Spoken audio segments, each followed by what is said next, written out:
Vamos chamar ele para dar o seu bom dia e também participar aqui conosco. Bom dia, Padre Adalton. Bom dia, Tony. Bom dia, Marquinhos. Olá, bom Ele dia. voltou. Ele voltou. Quase, hein? Que Quase que não, a gente não consegue se encontrar hoje novamente. Olha só que beleza. Ele chegou agora no na batida do segundo tempo. Coisas do trânsito aqui de Capivari, falar pra você, acaba... Faz parte. Viver na metrópole é isso. Por isso que é bom viver nas periferias do mundo, a gente fica mais à vontade.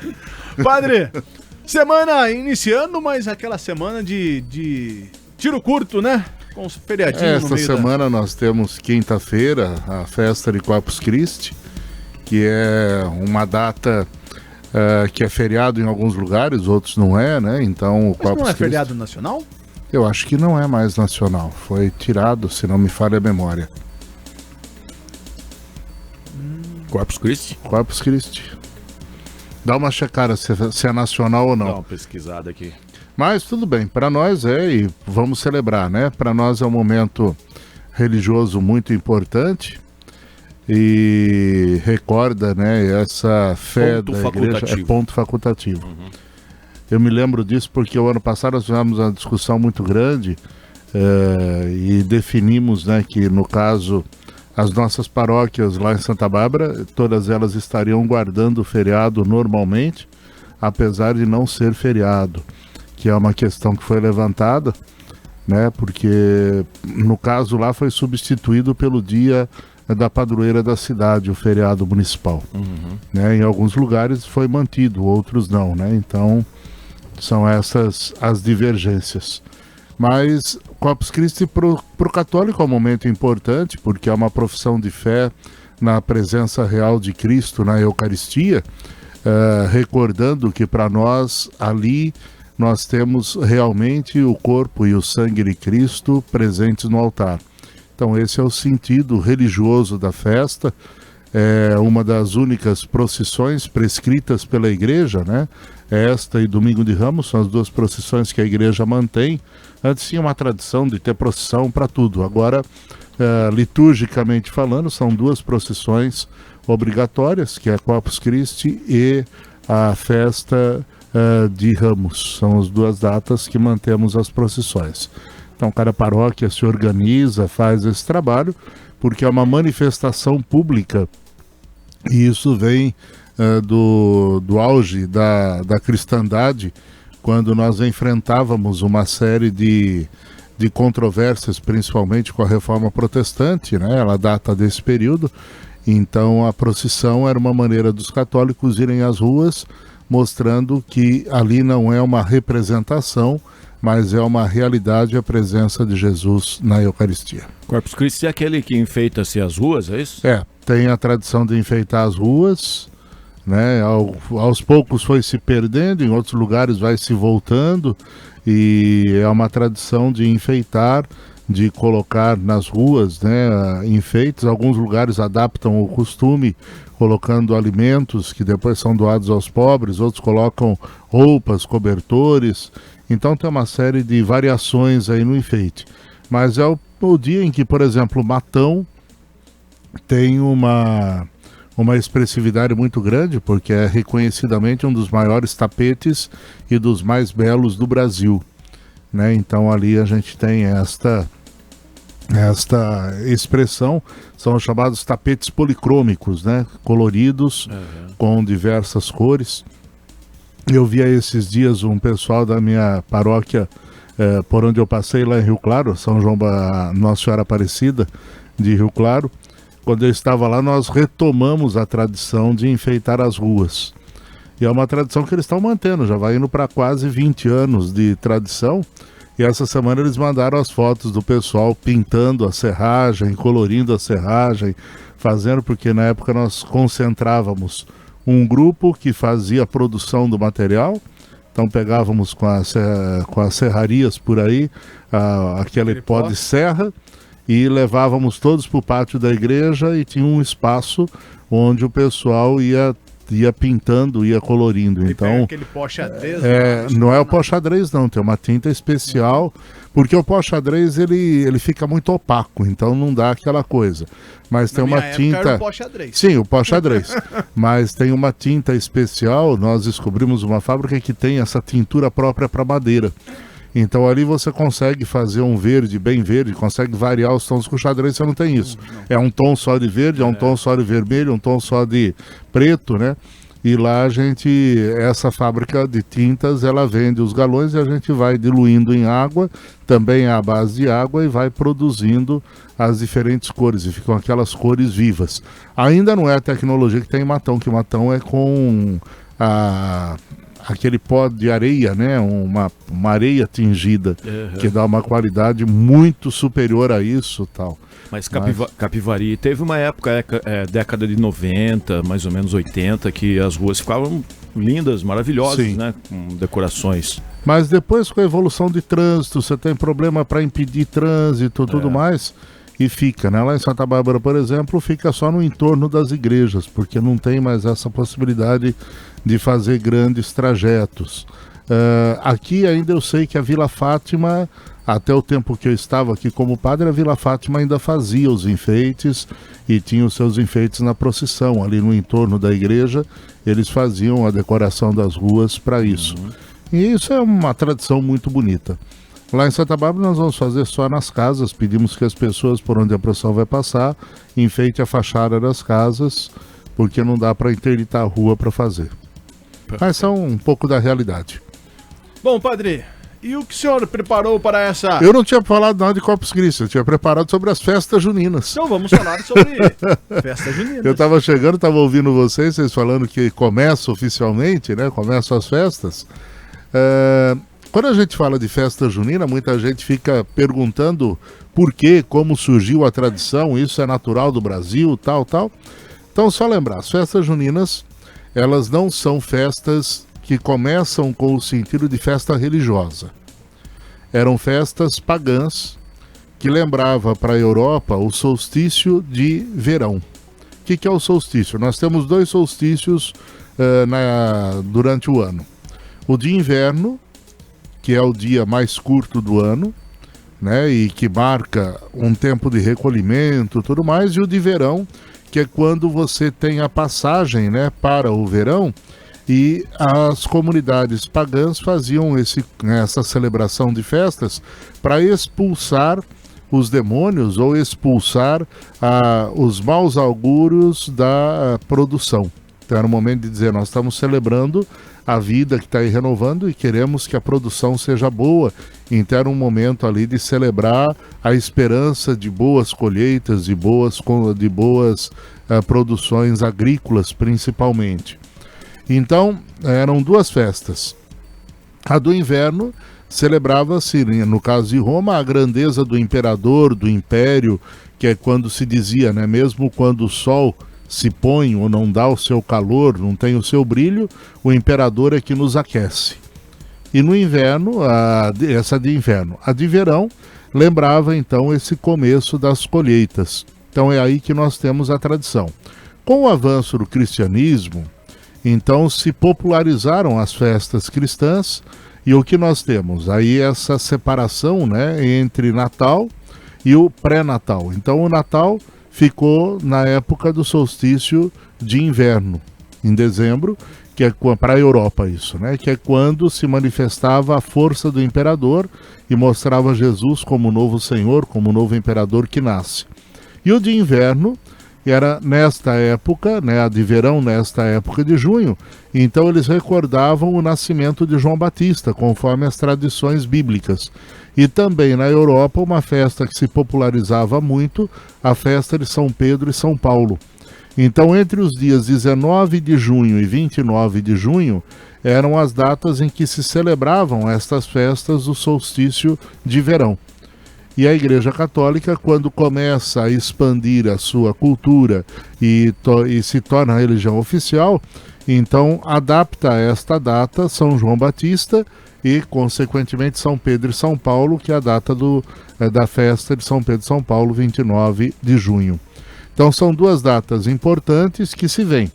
Aí Quando começa a colonização no Brasil, os portugueses, que são muito católicos, e também os espanhóis, trazem estas festas populares, né? A grande característica é que antes de ser uma festa religiosa, era uma festa popular, diferente do Natal que toma cunho só religioso, e trazem isso para o Brasil. Chega no Brasil, ela se encontra e se adapta com as culturas brasileiras, então aqui ela se torna uma festa multicultural, né? E adapta-se a cada região. Então ele tem o costume dos escravos, ele tem o costume dos negros, as próprias comidas típicas, se a gente for lembrar, eu acho que eu não anotei aqui, né? Mas todas elas, em alguns lugares à base da mandioca, em alguns lugares à base do milho, no sul à base da pinha, porque é o período que são os costumes e tradições. Entra para a cultura a questão do quentão, porque a gengibre com o quentão, para nós, por quê? Porque é época de frio. Lá na Europa já não tem essa tradição do quentão, porque é época de calor, então não cabe bebidas quentes. Então para nós entra, nas regiões produtoras de vinho, vem o vinho temperado, que para nós é o vinho quente, né? Então começa a ter essa tradição, mas vem basicamente as tradições baseadas nisso. Então, o aipim, os bolos de mandioca, os bolos da terra, depois o milho, toda a tradição do milho, as culturas do milho, a pipoca e todos os derivados do milho vão acontecendo isso. Daí alguns vão poder estar falando para mim, mas Adalto, você não esqueceu Santo Antônio no meio da história? Isso que eu ia perguntar. Eu falei Santo Antônio, Santo Antônio onde fica? Porque senão o Santo Antônio vai ficar cansado de ficar de ponta cabeça por conta da... Mas aí para a gente entender, né? No caso Santo Antônio, os portugueses trouxeram a tradição para o Brasil e Santo Antônio é uma tradição que foi muito forte em Portugal, mas ela começa a avançar no século XVII. Né? Nós temos que lembrar que Santo Antônio morre no século XIII. E ele vai se popularizando então no século XVII. Então não é uma cultura tão popular. Como nós temos esta raiz hispânica portuguesa, então Santo Antônio entra para a história. E com o 13 de junho próximo, a festa se estende. No Brasil nada se encurta quando fala de festa, né? Se eu falasse que ia ser trabalho, diminuía. Mas como é festa, então se expande. Né? Como em alguns lugares o carnaval, que é 3 dias, vira uma semana, um mês e daí para frente.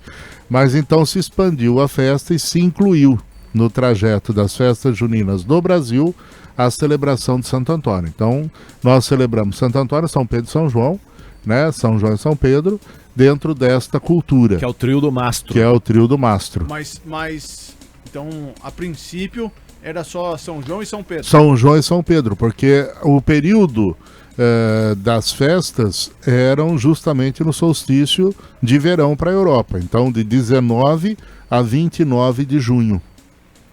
Que é o período em que nós temos o período de maior insolação, etc, etc. São os dias mais longos, tal. Então era o momento em que eles celebravam esta festa como forma de dizer, nós queremos que a nossa produção seja boa, queremos que a agricultura esteja realmente florescendo, etc, etc, etc. Então vem aqueles momentos que as tradições populares colocam. Então o cristianismo entra nesse período e com a popularização de Santo Antônio, então Santo Antônio também entra nesta festa. Então hoje, na cultura católica, nós falamos dos 3 grandes santos juninos.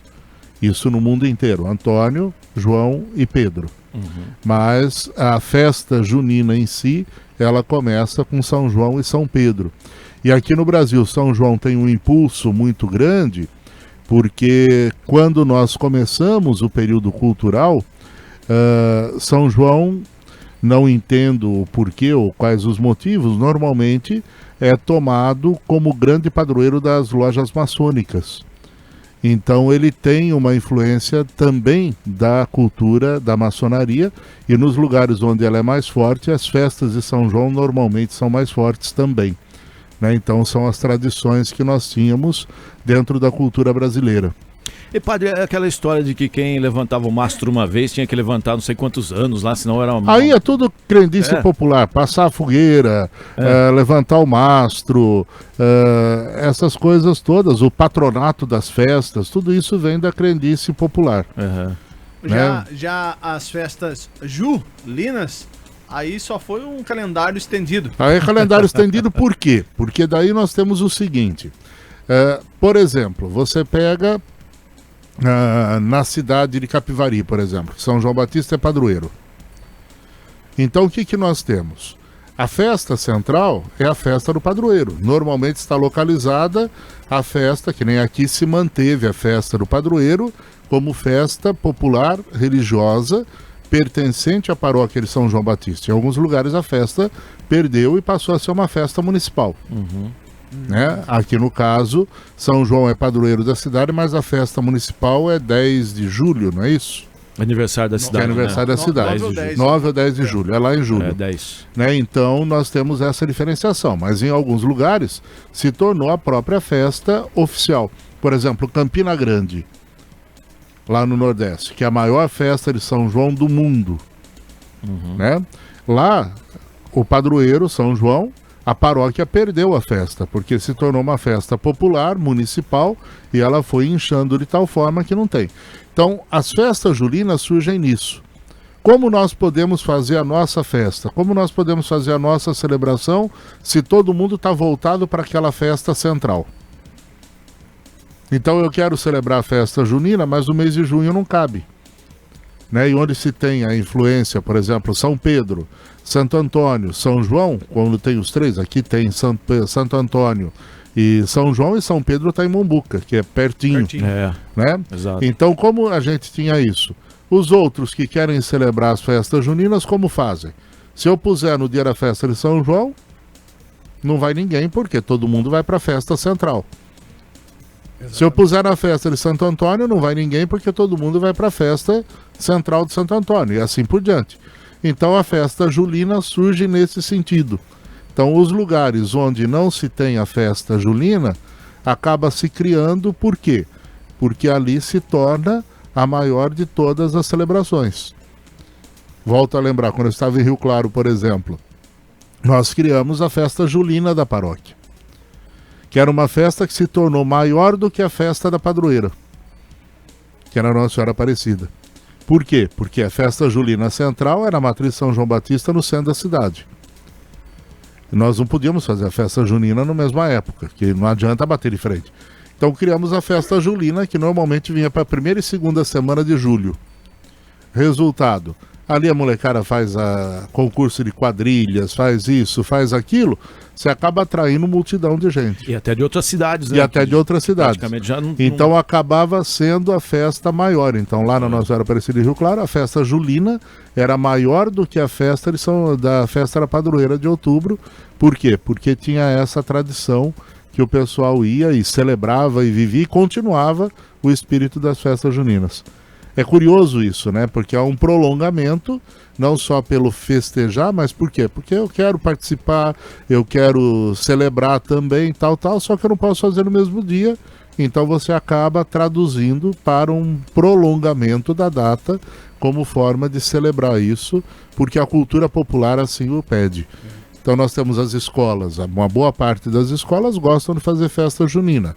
Então, em algumas cidades onde a festa do padroeiro ou a festa de São João é muito grande, as próprias escolas acabam postergando isso para outro mês para não bater de frente com as festas religiosas. Dito tudo isso? Dito tudo isso, ficamos por aqui. Ficamos... Então não pensam que o padre esqueceu de Santo Antônio, não. É que ele entra na tradição depois da história. Olha, eu tava pensando que falei, acho que o padre ele lê o que a gente tá pensando, cara. Não é possível. Porque eu tava com a pergunta na língua pra soltar, o senhor respondeu. O padre não esqueceu do Santo Antônio e nem aquelas mulheres que estão em busca de um namorado ou de um marido. Agora, interessante, você sabia que Santo Antônio nunca fez nenhum casamento? Então, né? Se quiser, a gente pode até deixar como tema para a semana que vem, que é véspera de Santo Antônio, falar um pouco da história. Por que ele é o padroeiro dos casamentos? Boa ideia. Porque daí a gente já fala sobre isso, então. Já que querem falar do santo, vamos falar do Santo Antônio. Por que ele é patrono dos casamentos se ele não fez casamento? Boa. Padre, uma ótima semana. Tá bom, um abraço. Até mais. Segunda-feira, então, para você que está nos acompanhando, o padre vai trazer, então, essa Mística, de Santo Antônio, padroeiro. E se quiserem, a gente faz uma bênção pros encalhados para desencalhar. Isso que eu ia falar. Tá bom? Eu gosto daquele pãozinho de Santo Antônio também. O pãozinho, mas o pãozinho só benze no dia 13, então 13, não tem né? jeito. Se quiser, dia 13, 7 horas da manhã, vai ter pão bento lá na paróquia, já tem a primeira missa às 7, depois a outra às 7h30 da noite, mas 7 horas já tem pão bento, o dia inteiro vai ter pão bento. E funciona esse pão, padre? Pra quem tá precisando? Pra quem tem fé, funciona. Depende da fé que você olha. Se você olha com um certo olhar meio de desconfiança, não sei o que, não vai funcionar nada. Então temos uma missão segunda-feira. Falarmos sobre o casamento. E eu me recordo muito que minha avó, minha mãe, quando voltavam já da missa com o pãozinho de Santo Antônio, já separavam um pedacinho e colocavam no meio da vasilha de arroz. De feijão, de açúcar. Também vamos querer saber sobre esse assunto. Sim, senhor. A gente já fala o porquê disso. Um abraço, até semana que vem. Valeu.